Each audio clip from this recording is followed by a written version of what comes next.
Good morning. My name is Scott Redler, Chief Strategic Officer of T3Live.com. And I'm John Darsie, Editor-in-Chief, and together we bring you the Morning Call Express.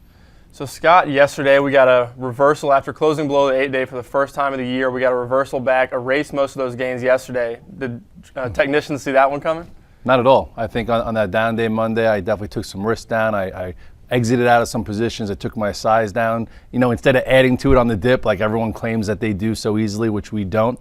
And then yesterday you had a bounce back to take back the 8-day and take us right back to the upper end of the S&P range. So at this point, it feels as if guys that are trying to be overly cute are getting a little frustrated, but the macro intermediate investor seems to be rewarded for staying the course.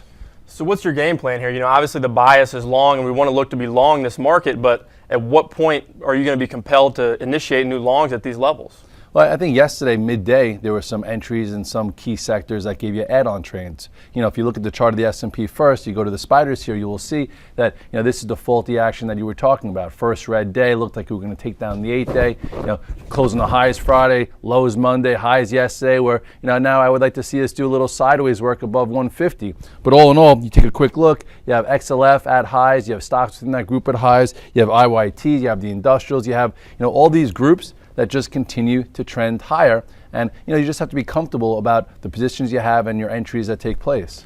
You talked about some leading sectors, but there's been a lot of complaints from traders about the lack of leadership from tech. And despite the group being a laggard, there are some stocks that we're entering the end of the meat of earnings season, some stocks that are starting to act a little bit better. One of those names is eBay that we've talked about that reported good earnings and is continuing to hold higher. When we talk about our swing trade approach, we talk about techniques to get involved.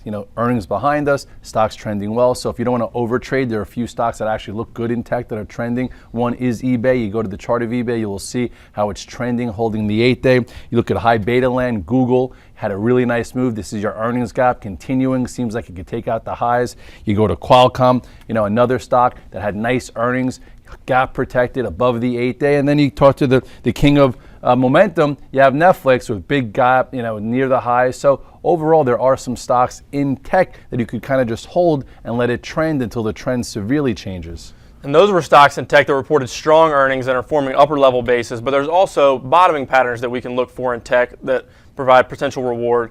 And there's a few of those out there. Apple and BMW are a couple that come to mind. Yeah, I think if you didn't get caught in this huge downdraft, it looks like there's some things to do there. And Apple showed its first commitment to a move higher intraday. The question is, can it be sustained? You take a quick look here at the chart. You'll see this is that lower level. Yesterday, I did enter some as it was a good trade. And now let's see if you could add to that trade above 460 to 465 to fill some of this gap to then contend with this massive downtrend. Another stock that's in the penalty box, if you don't take it into earnings, has been BMW.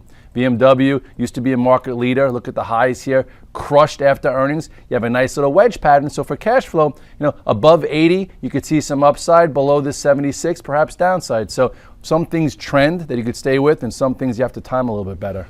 And we're focusing on long setups right now based on the strength in the tape, but there are some setups that we look, the other side of things, that a stock that gaps up on good earnings but doesn't show commitment to the upside. And one of those examples is IBM, which was in your 2013 predictions as one to watch as a potential break of a steep uptrend. What do you see from IBM? That one had good earnings and it gapped up, but it's not going higher with some of the ones that also had good earnings. So if you look here, just to show you a different pattern in IBM, this stock gapped up after earnings, and look how it's been hovering here, closing the lows on a strong day, showing some relative weakness. So I think some guys are going to be looking for a cute short through this 202.51, and then you need to see what portion of this gap it holds, because if it fills the entire portion, it'll show you no really commitment to that earnings move. All right, well, we'll bring you more details about all those trades coming up in the full morning call. We'll see you in a few minutes.